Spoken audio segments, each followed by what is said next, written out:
So these are the other extra keywords that go with the houses. And first house, identity, appearance, personality, personal image.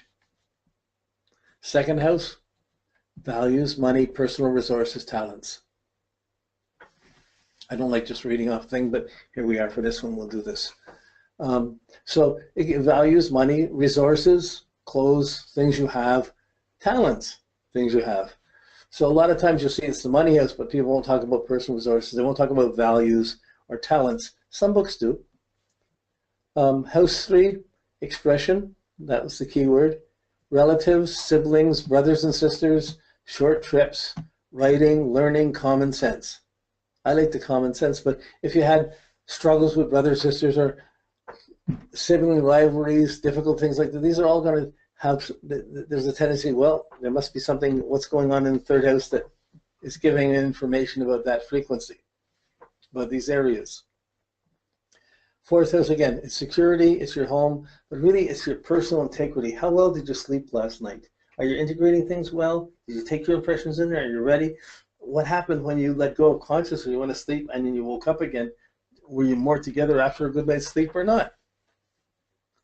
So security. Everybody has the need for security. It's not always the home, but it's where you're secure or where you're not secure. And it can happen in 1,000 different ways. And we're seeing it in 1 or 2 or 3 ways.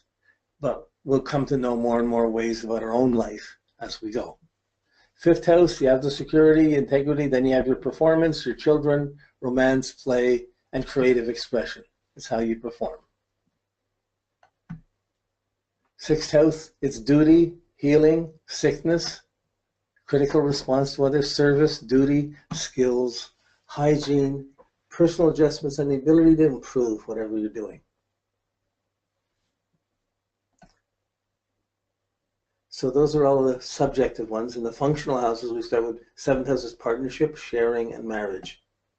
These are keywords. So these words you can use to say a planet's in a sign. Oh, it can be any one of these things. When you're watching someone's life, they're telling you, you're seeing from them what's going on in the houses, and you can begin to observe, oh, it's that. Okay, and then your information of that can often be very useful because you've had a study of it and you have a little deeper insight into it than the person might have themselves. House 8, trust, inheritance, other people's resources, social values, death, business investments.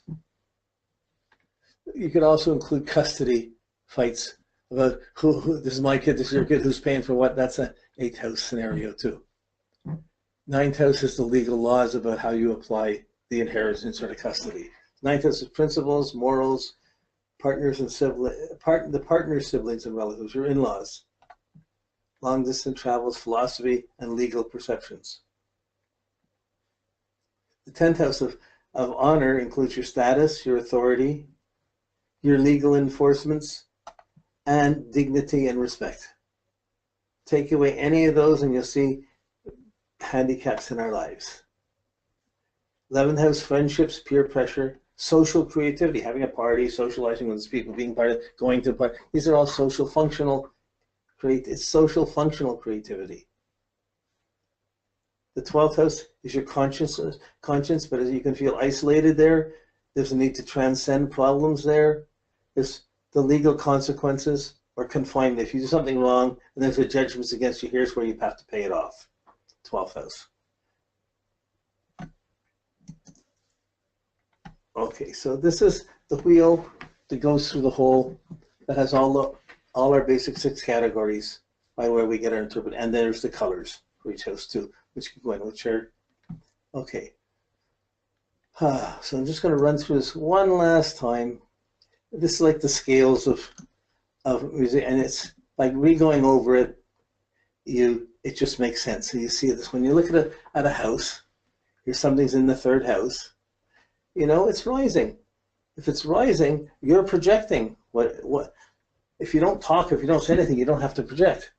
But if you do, if you express yourself, you're already projecting. You're projecting your motivation from your silence out. So we project our words, even our thoughts are a projection What am I going to do? Where am I going to get up? I've got plans for the day. That's a type of inner expression. So it's projective, it's subjective. It's based on my IC, how secure I feel, my motivation.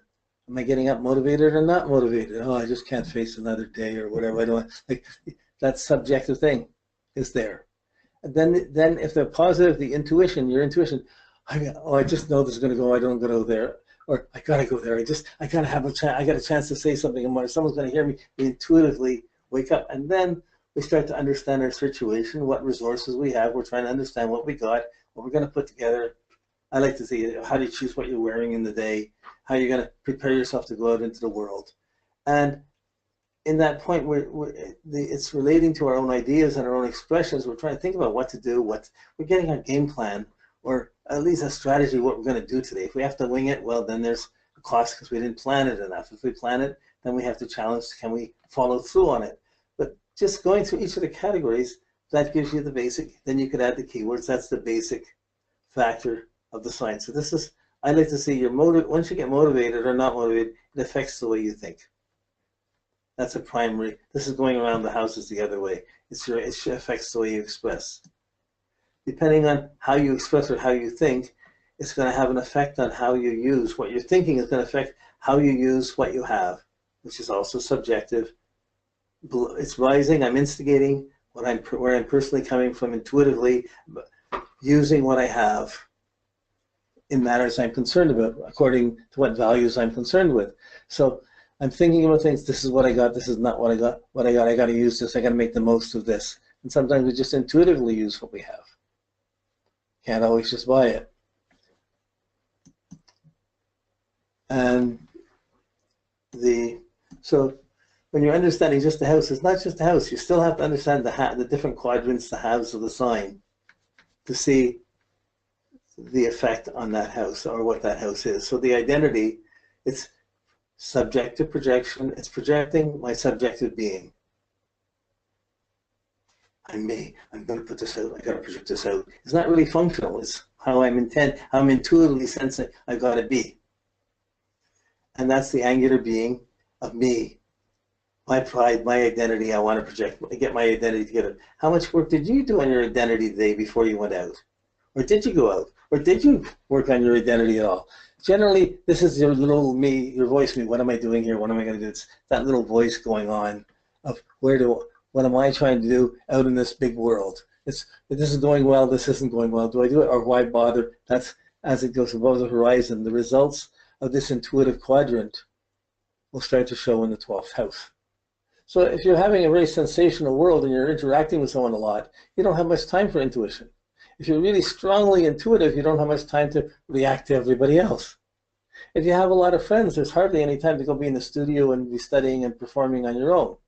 If you have a lot of performance, you're trying to get it better and good enough so you're not really trying to think about other people that much. So we get pulled in these different directions. I just made these drawings years ago, but they're nice expressions of seeing the layers like hands going around a clock. So here we have consciousness. It's above the horizon. It's rising. I'm projecting out into the social world. My identity is starting to affect other people, or I'm starting to be affected by other people as I'm projecting out. It's going well or not going well. Projecting, functional. And I'm thinking about what I'm doing. I know what I got to say. I know what I got to do. Or I'm not sure what I got to do. What am I doing here? All of these, and they're trying to, do I need to transform? If I'm not getting a good response, do I transform it or don't I? If I transform it, there's better rewards. Can I be conscientious or not conscientious? Does it matter? So this issue is how we project out into the unknown of the world, how my little me projects out. Your little kid's got to go out to school. She's got to leave home, go out. You still got to leave her and trust. She's going to go out and have to project out into that great unknown. And there's good people out there. There's good things out there. There can be bad things, but a lot is based on how you project out. And this consciousness is being aware of how you're affecting other people, how other people are affecting you. If you're around bad energy, do you move away from it or don't you? But if you're smiling, it's easier to get friends. If you're frowning in your projection, you're worried in your projection, you're fearful in your projection, what kind of friends are you going to get? So the friendship It's the 11th. That's the thing. It's above the horizon functional interaction.